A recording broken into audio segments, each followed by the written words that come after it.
नमस्कार, सुप्रभात। जी न्यूज देख रहे हैं आप। सुबह के बच्चों के साथ मैं निधि चतुर्वेदी आपके साथ 7 बजे की। और सबसे बड़ी खबर है, अफगानिस्तान की राजधानी काबुल से आई है तस्वीर।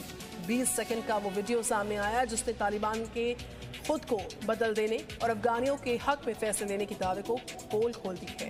ये वीडियो जब आप देखेंगे तो समझ पाएंगे कि तालिबान ने कल प्रेस कॉन्फ्रेंस करके तालिबान राज में अफगानियों के सुरक्षित होने का जो दावा किया था वो फेल साबित हुआ है। वो कितना बड़ा झूठ है ये आप समझ पाएंगे इस वीडियो को जब आप देख पाएंगे।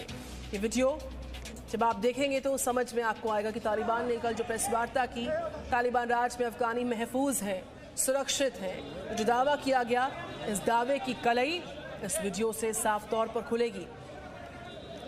इस वीडियो को देखकर आपको ये भी मालूम चलेगा कि शरिया के हिसाब से महिलाओं को आज़ादी देने की बातें करने वाला तालिबान अफगानिस्तान पर नियंत्रण पाते कैसे यहाँ के लोगों के साथ तानाशाह रवैया अपनाए हुए हैं। ये वीडियो आज उन लोगों और देशों की आंखें भी खोल कर रखेगा जो अफगानिस्तान में तालिबान राज से पूरी तरह से गदगद हैं। और झूठ की कलई जो है तालिबान की इस वीडियो के जरिए किस तरीके से खुलकर सामने आएगी, देखिए जरा।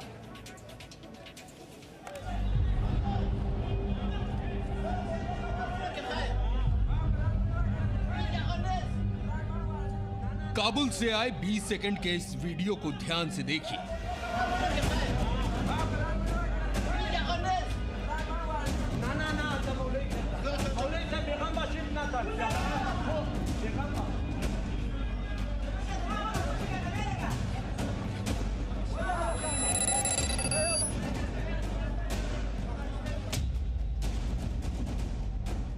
सड़क पर हो रही हर हलचल को ठीक से देखिए। एक घर के बाहर दो लोग दोनों हाथ ऊपर करके जमीन पर बैठे हैं। उनके अगल बगल हथियारों से लैस तालिबान के आतंकवादी खड़े हैं। अब सड़क के दूसरी तरफ का खौफनाक मंजर भी देखिए। तालिबान का एक आतंकवादी रॉकेट लॉन्चर से लैस है। उसने जमीन पर बैठे लोगों को रॉकेट लॉन्चर से निशाना बनाकर और भी ज्यादा डराने की कोशिश की। रॉकेट लॉन्चर वाले इस आतंकवादी के ठीक पीछे खड़े दूसरे आतंकवादी ने इन निर्दोष अफगानियों पर AK-47 तान दी। लेकिन ये इस वीडियो का अंत नहीं है। अब जरा इसी वीडियो के आगे का हिस्सा भी देखिए। शीशे वाले उसी घर के ऊपर 3 आतंकवादी खड़े हैं। सब के सब हथियारों से लैस हैं। नीचे सड़क पर दूसरी ओर भीड़ जमा है, लेकिन किसी में हिम्मत नहीं जो तालिबानी आतंकवादियों का विरोध कर सके।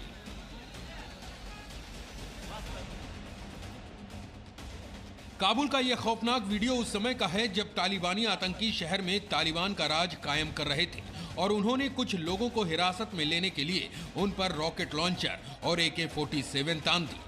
इस वीडियो को देखकर आपको अंदाजा हो गया होगा कि अफगानिस्तान पर दोबारा नियंत्रण हासिल करने के बाद तालिबान ने मंगलवार को की गई पहली प्रेस कॉन्फ्रेंस में अफगानियों की सुरक्षा का जो वादा किया था वो कितना दिखावटी था। तालिबान का ये क्रूर चेहरा बताता है कि वो सिर्फ शरिया के मुताबिक देश को चलाना चाहता है और उन्हीं इस्लामिक कानूनों के हिसाब से उसने महिलाओं को अधिकार देने की बात दोहराई है। Women will be afforded all their rights, whether it is in work or other activities, because women are a key part of society, and we are guaranteeing all their rights within the limits of Islam. Taliban ने कहा है कि महिलाओं से कोई भेदभाव नहीं होगा और शरिया के मुताबिक महिलाओं को काम करने की आजादी होगी। लेकिन 20 साल पहले का सच क्या है ये भी जान लीजिए। पिछली बार तालिबान ने शरिया कानूनों को सख्ती से लागू करते हुए लड़कियों के स्कूल जाकर पढ़ने पर पाबंदी लगा दी थी। महिलाओं को अकेले घर से बाहर निकलने की इजाजत नहीं थी। बुर्का नहीं पहनने पर महिलाओं को कोड़े मारे जाते थे। महिलाओं को गाड़ी चलाने की परमिशन नहीं थी और महिलाओं को दफ्तर जाकर काम करने की इजाजत भी नहीं थी।